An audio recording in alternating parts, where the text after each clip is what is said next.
Classes के YouTube channel पर सबका स्वागत है।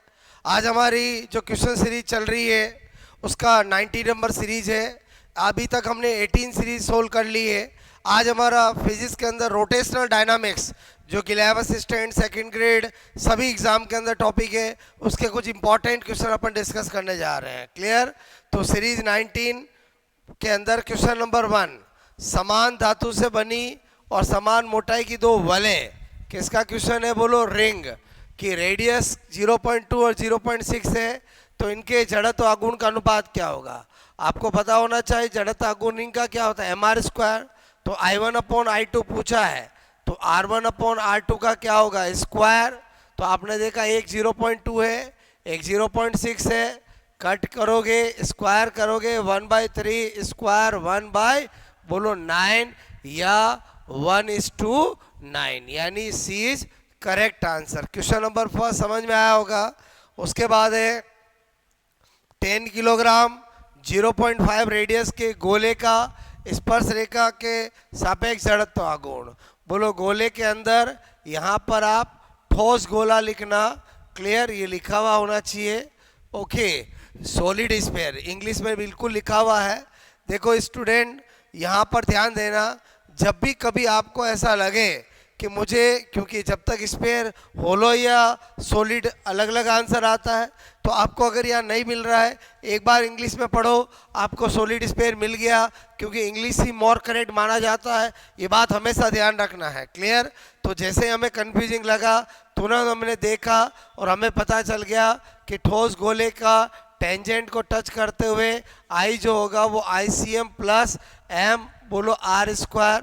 तो ये आपका 2/5 mr² प्लस mr² बोलो आपका कौन सा थ्योरम लगाया हमने, पैरेलल। तो 7/5 mr²। सबसे पहले फॉर्मूला निकाला, फिर हमने देखा हमें मास और रेडियस दे रखा है, तो 7/5 m कितना पुटअप किया 10, r कितना पुटअप किया 0 बोलो आपका का स्क्वायर। क्लियर?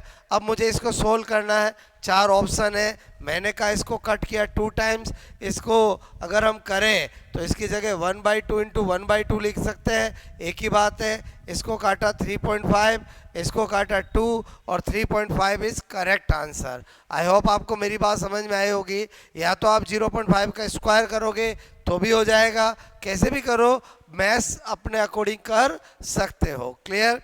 उसके बाद किसी एक समान वर्तीय शक्ति का व्यास के परितः जड़त्व आघूर्ण आई है। क्लियर? यानी इस बार डिस्क की बात कर रहा है वो। ओके, और डिस्क के लिए आपको आई दिया जा रहा है, व्यास के सापेक्ष डिस्क का mr²/4 होता है। क्लियर? ये वाली चीज आपको पूछा है, दिया है। उसके बाद आपको बोल रहा है तल के लंबवत। ओके, और बोलो स्पर्श को करते हुए अक्ष के सापेक्ष। तो हमें पता है पहले हमें आई डैश निकालना पड़ेगा, वो क्या होगा बोलो ICM, ठीक है, प्लस mr²। ये रेडियस बीच की दोनों की दूरी r है, तो ICM परपेंडिकुलर के लिए डिस्क का होता है mr²/2 प्लस mr²। तो ये कितना आ गया 3/2 mr²। तो अब हमें आई डैश पूछा है बट आई की फॉर्म में पूछा, कोई दिक्कत नहीं, हम कर सकते हैं। एक तरफ हमने बोलो ये निकाला था। ओके, आपको एक डिस्क का उसके व्यास के परितः आई है mr²/4, और दूसरा आपको दिया है एक तल के लंबवत और परिधि को स्पर्श करते हुए। तो आपको पता होना चाहिए ICM प्लस mr²। बोलो डिस्क का परपेंडिकुलर तल के लंबवत अगर बात करें तो mr²/2 होता है, और आपको इसका mr², तो ये क्या हो गया 3/2 mr²। अब हम क्या करेंगे, आई डैश अपॉन आई करेंगे, तो ये तो हो गया 3/2 mr², और ये आपका हो गया बोलो mr²/4। क्लियर? यहाँ पर बोलो mr²/4, तो हमने देखा mr² में कट हो गया, 4 ऊपर चला गया। बोलो यहाँ पर, ठीक है, क्या बताना चाह रहा हूँ, 4 ऊपर चला गया, तो ये 3/2 और 4 ऊपर जाएगा, इसे कट करोगे 2 और कितना हो जाएगा 6। तो I dash is equal to 6i, यानी आपका बीच करेक्ट आंसर। ओके, अच्छे क्वेश्चन है दोस्तों, ऐसे ही क्वेश्चन आपके कंपटीशन एग्जाम में आते हैं। उसके बाद 31.4 न्यूटन मीटर का एक टॉर्क है वो आपका पहिए पर आरोपित किया गया, एंगुलर मोमेंटम आपको दे रखा है, एंगुलर एक्सीलरेशन दे रखा है और जड़त्व आघूर्ण पूछा है। तो आपको पता होना चाहिए एफ बराबर क्या होता है, एम ए।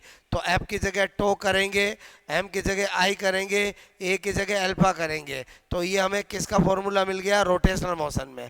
अब आपने देखा आपको टो गिवन है, टो कितना गिवन है बोलो 31.4, आपको अल्फा गिवन है कितना बोलो 4 पाई, ओके, और आपको आई पूछा है, क्लियर। तो हम बहुत सेकंडों में कर सकते हैं।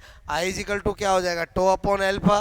टो कितना दे रखा है आपका बोलो, टॉर्क दे रखा 31.4 और ये है बोलो 4 पाई। हमने देखा 31.4 और 4 पाई की वैल्यू 3.14।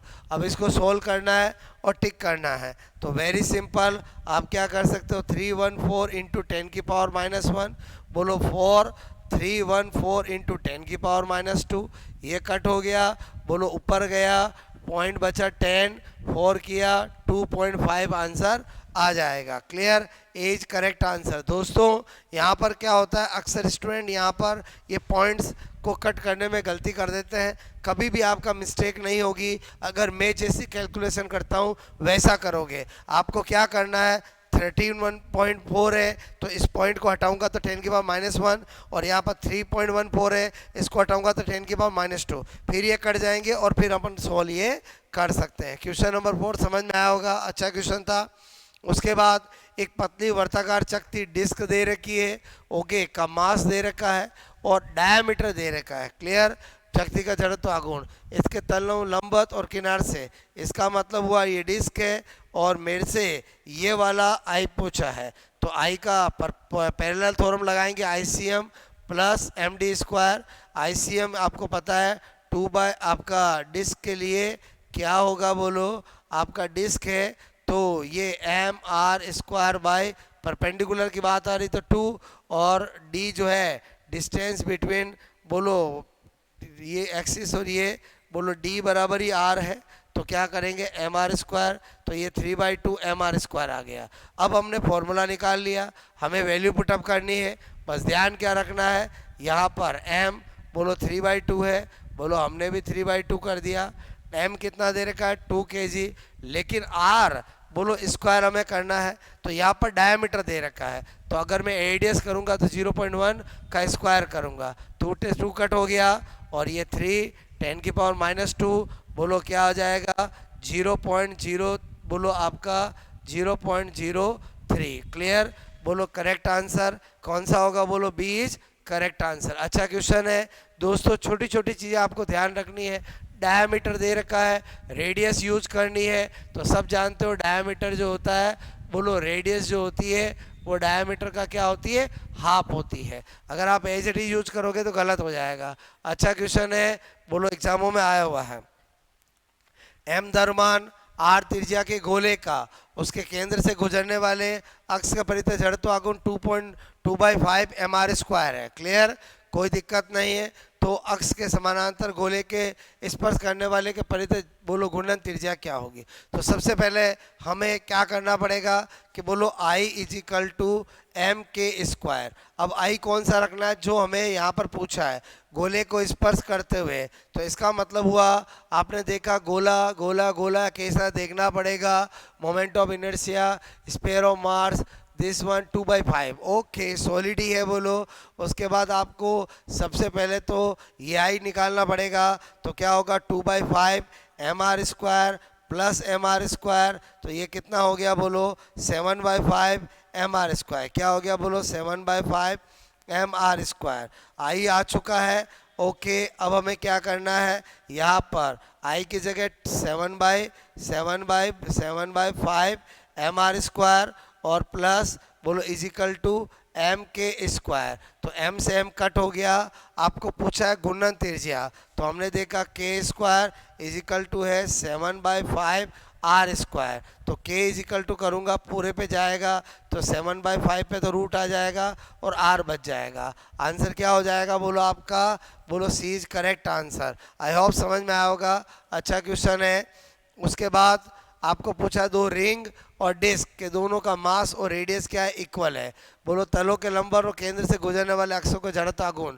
तो हमने देखा कि परपेंडिकुलर, यानी सबसे पहले बात करी रिंग की, तो रिंग का क्या होता है बोलो mr²। फिर बात करिए डिस्क की, तो डिस्क के लिए क्या होता है बोलो mr²/2। अगर दोनों मेरे पास है और रेशियो पूछा है रिंग और डिस्क का, क्लियर, कोई दिक्कत नहीं आएगी। ये mr², ये mr² बोलो 2 ऊपर जाएगा 2:1, यानी B is correct answer. Okay, उसके बाद आपका क्वेश्चन है एम मास और आर रेडियस के 3 रिंग, ये सब रिंग है। ओके, आपको दे रखी है और इसके सापेक्ष जड़त्व आघूर्ण बताना है। तो मैंने कहा 1 2 3 हो गया, तो सबसे पहले तो I = I1 + I2 + I3, clear. ये मेरे लिए I1, ये I2, ये I3। तो I1 तो क्या हो गया mr² ही हो गया। अब हमने कहा ये वाला जो है अगर हमें करना है तो यहाँ पर बोलो आपको क्या दे रखा रिंग, कुछ नहीं बोला जाए तो यही करेंगे और पहले ये 1 का निकाल के 2 से मल्टीप्लाई कर देंगे। तो I2 अगर मुझे निकालना है बोलो क्या करूँगा mr² प्लस mr², कितना हो गया 3/2 mr², क्लियर। तो I2 ये आया तो I3 भी यही आएगा 3/2 mr², क्लियर। तो यहाँ पर क्या करूँगा बोलो mr 3/2 mr बोलो स्क्वायर, क्लियर। यहाँ पर क्या करेंगे बोलो 3/2 mr², इसी तरह से 3/2 mr², और फिर इसको सोल्व कर लेंगे। हमने देखा यहाँ पर 2 लिया तो यहाँ पर क्या आएगा बोलो 2 mr², यहाँ पर क्या आएगा बोलो, क्लियर। ये हमारे बोलो यहाँ पर 3 mr², क्लियर। ओके, यहाँ पर देखें सबसे पहला ये वाला है mr²/2 होगा, तो यहाँ पर क्या देखा हमने बोलो 2 कॉमन लिया तो mr² plus 3 mr² plus 3 mr²। Okay, तो कितना हो गया 7 mr²/2। तो कौन सा आंसर करेक्ट हो जाएगा, डी इज करेक्ट आंसर। अच्छा क्वेश्चन है। ओके, उसके बाद है आपका एक समान एल लंबाई की रोड, ये लो एल लंबाई की रोड ले ली सा बोलो। ओके, उसके बाद द्रव्यमान केंद्र से पारित और बोलो लंबाई से गुजरने वाले अक्ष के, तो आपको ये की बात करें तो यहाँ पर आपको पता होना चाहिए I = क्या होता है mr²/12 होता है। बोलो घूर्णन त्रिज्या पूछा है, तो जब भी I मिल जाए तो I को किसके इक्वल करना है mk²। तो यहाँ पर आप क्या करोगे ml²/12 और mk², m से m कटा और k = पूछा है तो l तो बाहर आ जाएगा, नीचे √12 हो जाएगा। तो आंसर क्या हो जाएगा बोलो आपका, बोलो एज करेक्ट आंसर। हर वैरायटी का क्वेश्चन अपन कर रहे हैं। 2 रिंग है जिनका जड़त्व आघूर्ण का अनुपात ये है, इनके व्यास का अनुपात ये है, इनका मास क्या होगा, कोई दिक्कत नहीं, mr² होता है। और जब कंपेयर कर रहे हैं तो आपका जब रेशियो दे रखा तो बोलो रेडियस हो या डायमीटर हो, से कोई फर्क नहीं पड़ता है। मास पूछा है तो आपका m/r², इसका मतलब हुआ m1/m2 करेंगे तो I1/I2 और क्या होगा बोलो R2/R1 का स्क्वायर, यही होगा, ऊपर जाएगा। तो इसका मतलब हुआ I1/I2 का रेशियो क्या दे रखा है 2:1 दे रखा है। रेडियस का रेशियो 2:1 दे रखा है, यानी यहाँ पर 1 बोलो क्या दे रखा है 2:1। ओके, तो 1 2 लिखूंगा और स्क्वायर करूंगा क्योंकि उल्टा करना है। उसके बाद यहाँ पर 2 1 और यहाँ पर 1 4 काटा तो क्या हो गया बोलो 1 2, यानी आंसर क्या हो जाएगा, बी इज करेक्ट आंसर। तो दोस्तों हमने कुछ अच्छे इंपॉर्टेंट क्वेश्चन डिस्कस किए, रैपिड तरीके से डिस्कस किए और इन्हीं में से आपको एग्ज़ाम में देखने को मिलेंगे। तो हमारी एक ही मुहिम है कि अगर आप इन सीरीज को ज्वाइन करते हो और डॉक्टर मेहता क्लासेस के जो चैनल पे आपकी जो क्वेश्चन बैंक सीरीज चल रही है, चाहे आप लैब असिस्टेंट के स्टूडेंट हो, चाहे सेकेंड ग्रेड साइंस के हो, चाहे फर्स्ट ग्रेड की तैयारी कर रहे हो, आपको इन क्वेश्चन से बहुत बेनिफिट मिलेगा। और बेनिफिट तभी मिलता है जब हम रेगुलरिटी रखते हैं, क्लियर। तो हमारी भी रेगुलरिटी है, आज 18 सीरीज हमने स्टार्ट किया था और आज 18 क्वेश्चन सीरीज हम डिस्कस कर चुके हैं। क्लियर? आई होप इस सीरीज से आपको बहुत बेनिफिट मिल रहा होगा और आप इसी तरह से जुड़ते रहे। अगर कोई डॉक्टर मेहता क्लासेस का चैनल सब्सक्राइब नहीं किया है तो कर लीजिए, आपको सब बहुत बेनिफिट मिलने वाला है। Okay, best of luck.